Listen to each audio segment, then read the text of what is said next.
নমস্কার। মনি রেমেডিসে আপনাদের সবাইকে স্বাগত জানাই।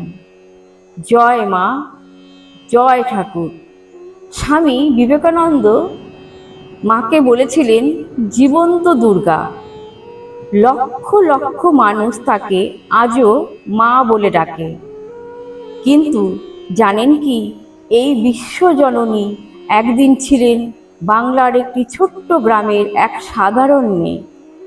না ছিল রাজপ্রাসাদ, না ছিল ধন সম্পদ, না ছিল কোনো উচ্চ শিক্ষা। তবুও কিভাবে জয়রামবাটির সেই সরল কন্যা হয়ে উঠলেন কোটি কোটি মানুষের মা। আজ আমরা জানব সেই অসাধারণ কাহিনী, যা সারদা দেবীর জীবন থেকে। 1853 সালের 22শে ডিসেম্বর বাঁকুড়া জেলার জয়রামবাটি গ্রামের এক সাধারণ ব্রাহ্মণ পরিবারে জন্মগ্রহণ করেন সারদামণি। শৈশব থেকেই তিনি ছিলেন শান্ত, ভদ্র, পরোপকারী এবং অসাধারণ সহানুভূতিশীল।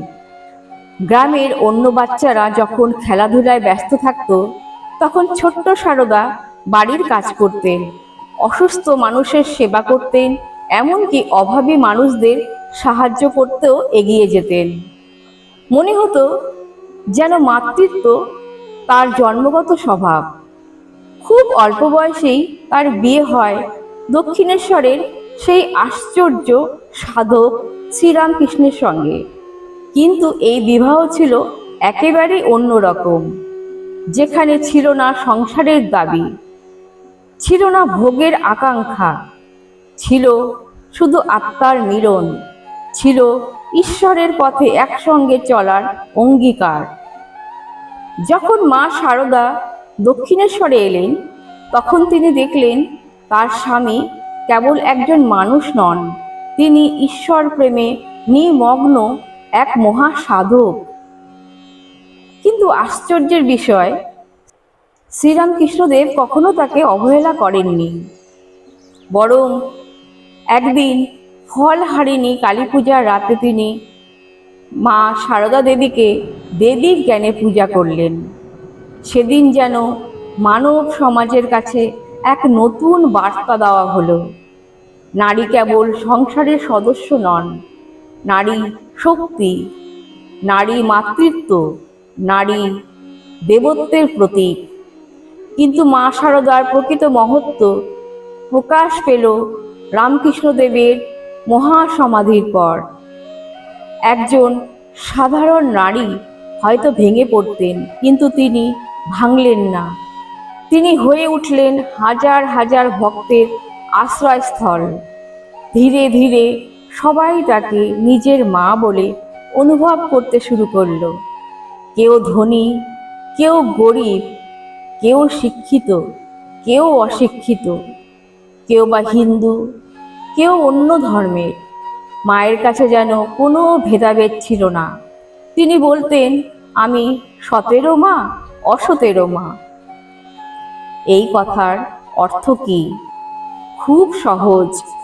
আজ আমরা মানুষকে ভালো মন্দ, নিজের পর, ধর্ম, বর্ণ এইসব ভাগে ভাগ করে দেখি।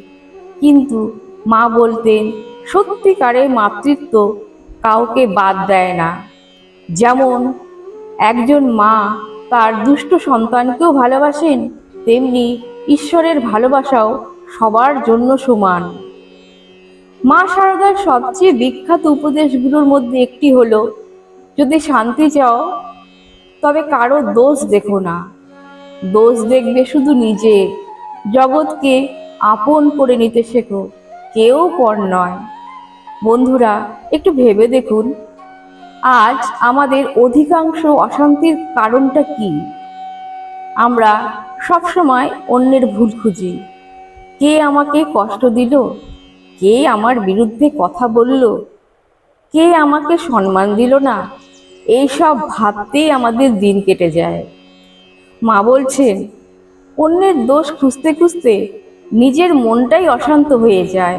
বরং নিজের উন্নতির দিকে নজর দাও, মানুষকে আপন করে নিতে শেখো।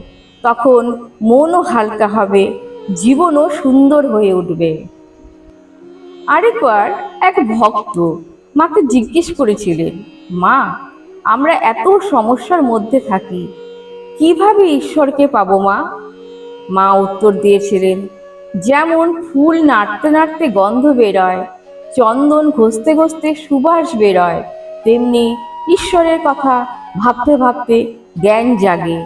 এর অর্থ হলো, একদিন প্রার্থনা করলাম আর সঙ্গে সঙ্গে সব পরিবর্তন হয়ে যাবে, এমন নয়। ভালো কাজ, ভালো চিন্তা, ঈশ্বর স্মরণ, এগুলো নিয়মিত করতে হয়। যেমন ব্যায়াম করলে শরীর শক্তিশালী হয়, তেমনি নিয়মিত সাধনা করলে মন শক্তিশালী হয়ে ওঠে। মা শারদার জীবনের আরেকটি বড় শিক্ষা হলো সেবা। তিনি কখনো বড় বড় বক্তৃতা দেননি, তিনি নিজের জীবন দিয়েই শিক্ষা দিয়েছেন। রান্না করে, অসুস্থের সেবা করে, ভক্তদের যত্ন করে তিনি দেখিয়েছেন মানুষকে ভালোবাসাই ঈশ্বরকে ভালোবাসা। আজ আমরা প্রায়ই ভাবি সমাজ পরিবর্তন করতে হলে বড় কিছু করতে হবে, কিন্তু মা শেখান একজন মানুষের মুখে হাসি ফোটানো একটি মহান কাজ।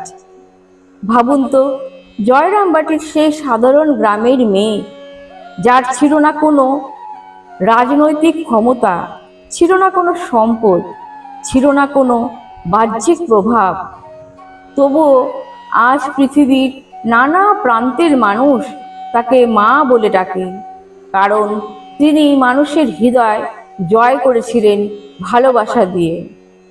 মা সারদা দেবীর জীবন আমাদের শেখায় ভালোবাসা কখনো ছোট হয় না, ক্ষমা দুর্বলতা নয়, সেবা কোনো সাধারণ কাজ নয়, আর মাতৃত্ব কেবল সম্পর্কের মধ্যে সীমাবদ্ধ নয়, এটি এক অসীম চেতনা। তাই আজও তার কণ্ঠস্বর যেন আমাদের কানে ভেসে আসে, কেউ পর নয় মা, জগৎ তোমার। জয় মা সারদা দেবী। নমস্কার।